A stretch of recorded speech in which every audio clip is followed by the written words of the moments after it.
घर बाहेरून कितीही सुंदर आकर्षक वाटलं ना, तरी त्या घरात राहणारी माणसं कशी वागतात, त्यांचा स्वभाव कसा आहे, यावरच खऱ्या अर्थाने त्या घराचं सौंदर्य अवलंबून असतं.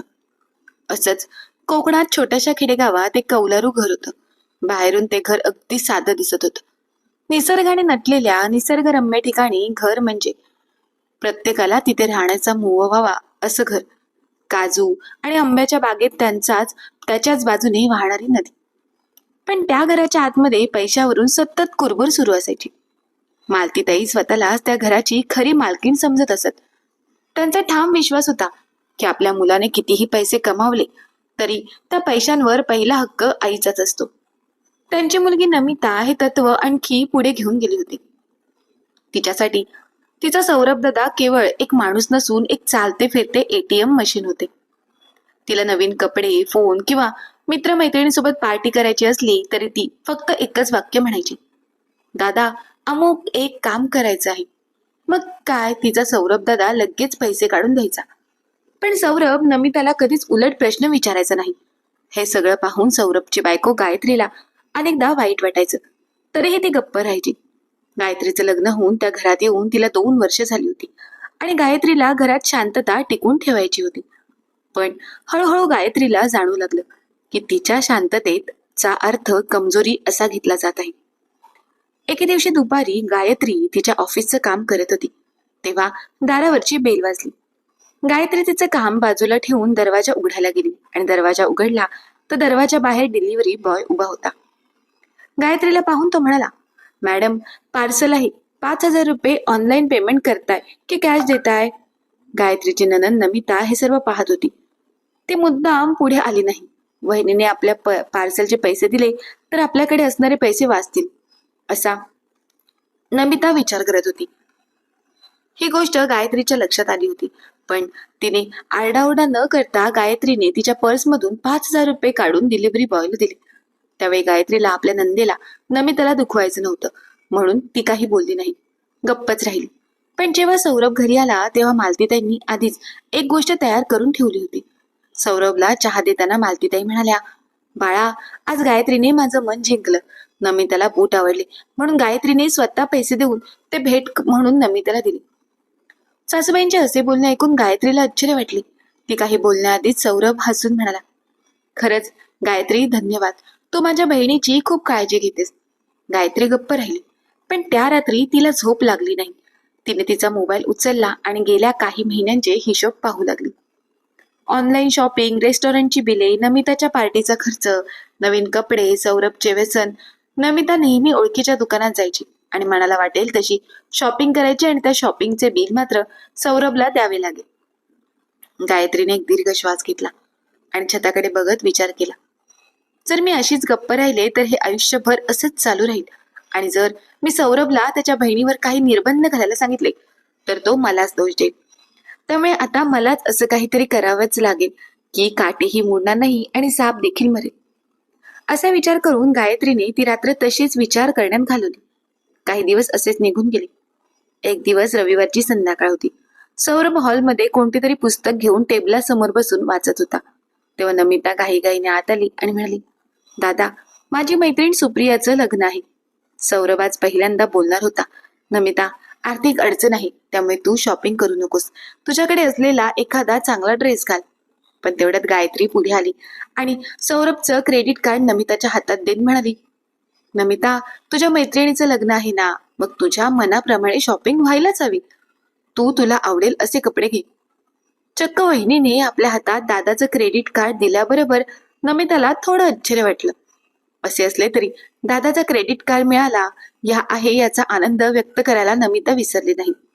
नमिता लगेचच आनंदाने उड्या मारत आपल्या आईला बरोबर घेऊन मॉलमध्ये शॉपिंग करायला गेली. तिथे गेल्यावर नमिता अगोदरच दुकानदाराला म्हणाली की मला चांगले कपडे दाखवा. नमिताने सुंदर डिझाईन असलेला गुलाबी रंगाचा ड्रेस पसंत केला. नमिताची निवड पाहून ग्राहक श्रीमंत आहे हे दुकानदाराच्या लक्षात आले होते, त्यामुळे तोही सतत महागडे कपडे दाखवत होता. थोड्या वेळाने नमिताने 15,000 रुपये किमतीचा भरतकाम केलेला ड्रेस निवडला. मालतीताई ही मागे नव्हत्या. त्याने किचनचे सामान असलेल्या दुकानातून 10,000 रुपये किमतीचा एक नवीन महागडा एअर फ्रायर घेतला. त्यानंतर नमिताने ड्रेसवर मॅचिंग असे सँडल घेतले. एकूण खरेदी 30,000 रुपयांची झाली होती. त्या क्षणी नमिताची कॉलेज मैत्रीण रितू सुद्धा तिथे आली. रितूने आश्चर्याने विचारले, नमिता, आज खूप खरेदी केली आहेस? नमिताने लगेच हातातील कपडे दाखवले आणि म्हणाली, अगं काही नाही ग, हे दादाचं क्रेडिट कार्ड आहे ना, त्याने सांगितलं आहे तुला जे हवं ते तू घे. रितूचे डोळे मोठे झाले आणि तिच्या तोंडून शब्द बाहेर पडले, छान, तुझा दादा तर खूप दिलदार आहे. आपल्या मैत्रिणीचे असे बोलणे ऐकून नमिता आणखीनच ऐटीत चालू लागली. त्यानंतर नमिता आणि मालतीताई दोघीही सामान घेऊन बिलिंग काउंटरवर पोहोचल्या. बिलिंग काउंटरवर उभ्या असलेल्या माणसाने सामान स्कॅन केलं आणि हसत हसत म्हणाला, मॅडम, एकूण बिल 30,000 रुपये झालं आहे. नमिताने अभिमानाने सौरभचं क्रेडिट कार्ड बाहेर काढलं आणि बिलिंग काउंटरवर ठेवतच म्हणाली, कार्ड वापरून पेमेंट करा. बिलिंग काउंटरवर बसलेल्या माणसाने कार्ड मशीनमध्ये टाकले आणि मशीन नमिता समोर करत म्हणाला, मॅडम, कृपया पिन टाका. हो हो, टाकते पिन. रितूला ऐकू जाईल अशा मोठ्या आवाजात नमिता म्हणाली आणि पिन नंबर मशीनमध्ये टाकला. मशीनच्या स्क्रीनवर एक गोलाकार रिंग काही सेकंद फिरत राहिली, पण अचानक एक मोठा बीपचा आवाज आला आणि स्क्रीन लाल झाली. बिलिंग काउंटरवरील माणूस थोडा चकित झाला आणि म्हणाला, मॅडम, मशीनच्या सेटिंगमध्ये काहीतरी प्रॉब्लेम आहे. मी पुन्हा प्रयत्न करतो. त्याने पुन्हा कार्ड टाकले. तोच पिन, तोच आवाज. आता मात्र नमिताच्या आणि मालतीताईंच्या मागे बिलिंग करण्यासाठी रांगेत उभे असलेले लोकही त्या दोघींकडे पाहू लागले. त्यामुळे नमिताचा चेहरा थोडा उतरला, पण ती रागाने म्हणाली, मशीन नीट चालवा. हे गोल्ड कार्ड आहे, याची मर्यादा लाखांची आहे.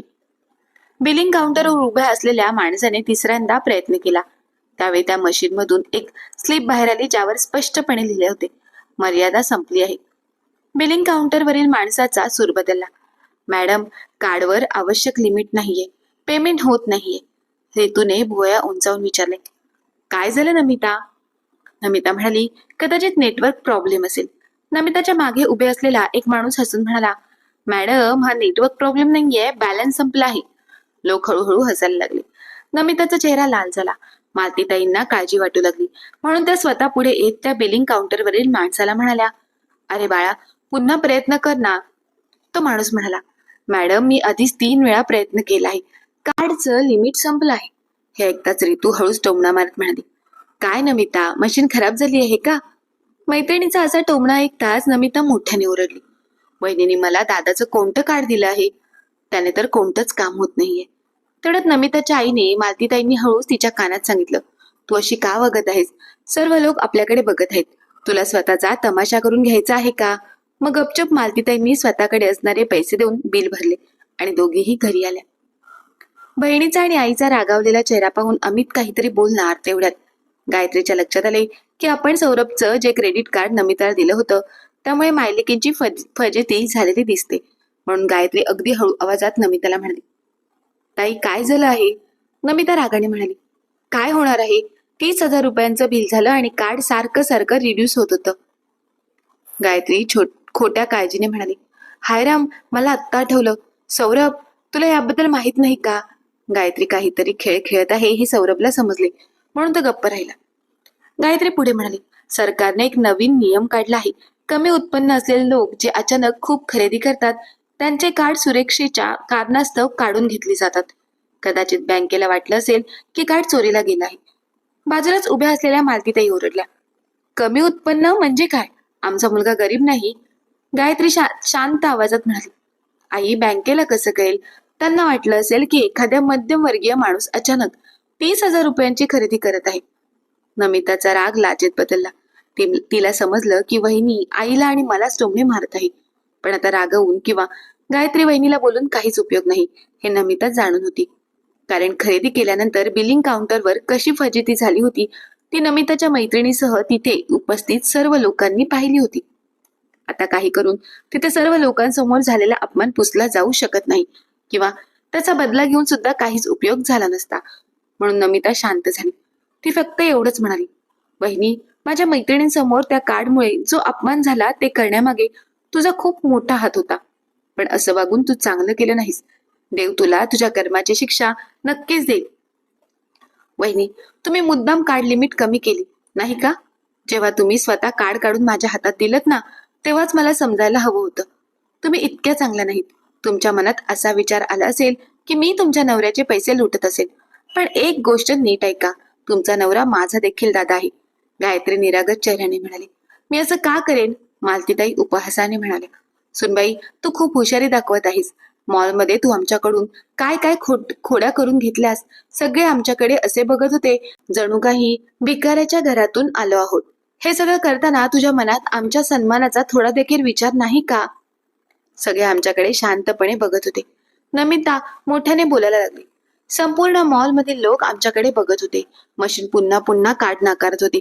त्यामुळे लोक हसत होते आणि त्यात भर म्हणजे तू आता गरिबीवर व्याख्यान देत होतीस की बँकेला वाटलं असेल की मध्यमवर्गीय लोक जास्त खरेदी करतात. हे ऐकून सौरभला हसू आवरता आले नाही, पण मालतीताईंचा राग वाढत होता. त्यांना वाटत होतं की गायत्रीने मुद्दाम आम्हा माय लेकींचा अपमान करण्यासाठी हे सर्व केलं आहे. आपल्या आईचे असे बोलणे ऐकून नमिताचा चेहरा गंभीर झाला. ती हळू सोफ्यावर बसली आणि म्हणाली, आई, मी ते मुद्दाम केलं नाही. मला कार्ड देण्यात आला होता म्हणून मी खरेदी केली आणि तुला सुद्धा सोबत घेऊन गेले. नमिताच्या अशा बोलण्यावर गायत्री मोठ्याने ओरडली. मी शांत राहण्याचा प्रयत्न करत होते, पण आता शांत राहणार नाही. नमिता, जर तुला लालसा नसती तर तुमच्यासोबत हे घडलंच नसतं. तुम्हाला फक्त तुमच्या भावाचे आणि बहिणीचे पैसे उधळायला मजा येते, पण ते पैसे कमवण्यासाठी किती ते मेहनत घेतात हे तुम्हाला दिसत नाही का? हे ऐकून नमिता आणखीनच चिडली.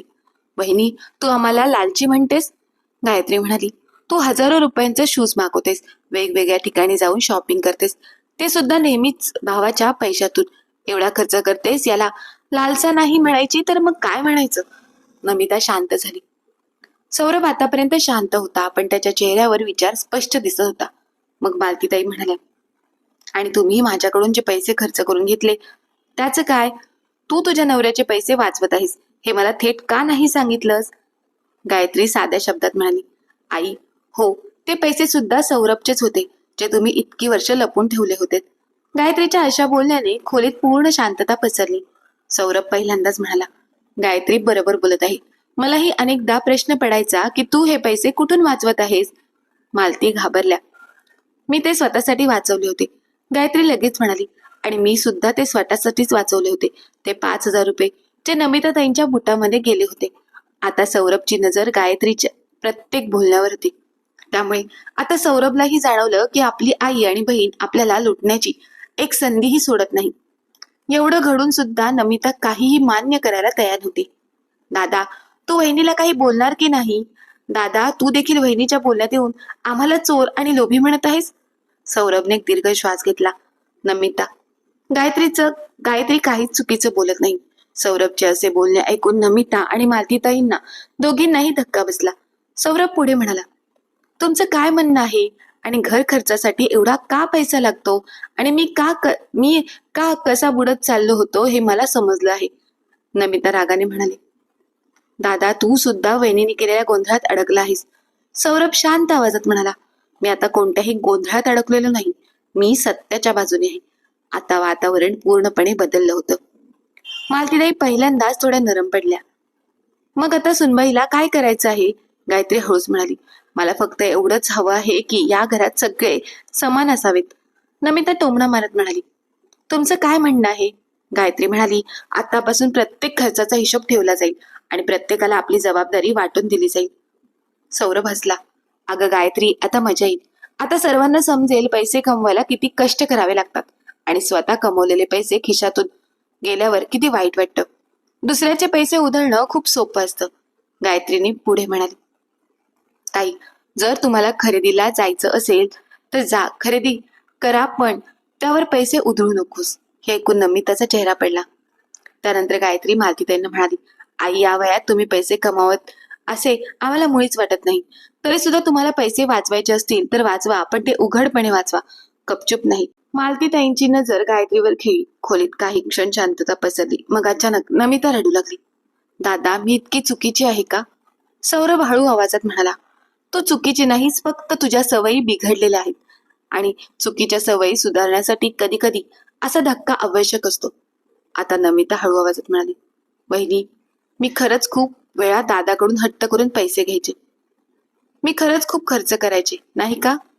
गायत्री हसून म्हणाली, थोडा नाही तर खूप. नमिताने आपली चूक मान्य केल्यावर सगळ्यांना थोडा धीर आला. त्या दिवसानंतर घरात अनेक गोष्टी बदलल्या. त्यामुळे नमिताने हळूहळू आपला उधळपट्टीचा खर्च कमी केला. मालतीताईंनी सुद्धा सर्व पैसे लपवण्याची सवय सोडली आणि पहिल्यांदा सौरभने आपल्या बायकोचे बोलणे मान्य करून तिच्या विचाराप्रमाणे वागू लागला. त्याला स्वतःपेक्षा गायत्रीचा सल्ला आवडला असावा, कारण बायकोचं ऐकून जर आपण त्याप्रमाणे वागलो तर आपली नक्कीच प्रगती होईल हे आता सौरभच्या लक्षात आले होते. या अगोदर सौरभच्या डोळ्यावर बहिणीच्या आणि आईच्या प्रेमाची पट्टी बांधली होती, त्यामुळे तो त्यांच्यावर आंधळा विश्वास ठेवून आपल्या बायकोचं काहीच ऐकत नव्हता. पण आता गायत्रीच्या ऐकल्यामुळे घरातील सर्वच लोकांना फायदा झाला होता आणि अनावश्यक खर्च कमी होऊन घराची चांगली भरभराट होऊ लागली. तर मित्र आणि मैत्रिणींनो, सौरभने आपल्या बायकोचं ऐकून योग्य केलं का याविषयी आपलं काय मत आहे ते आम्हाला कमेंट बॉक्समध्ये कमेंट करून नक्की कळवा. आणि कथा आवडली असेल तर कथेला लाईक आणि चॅनलला सबस्क्राईब करायला मात्र विसरू नका. धन्यवाद.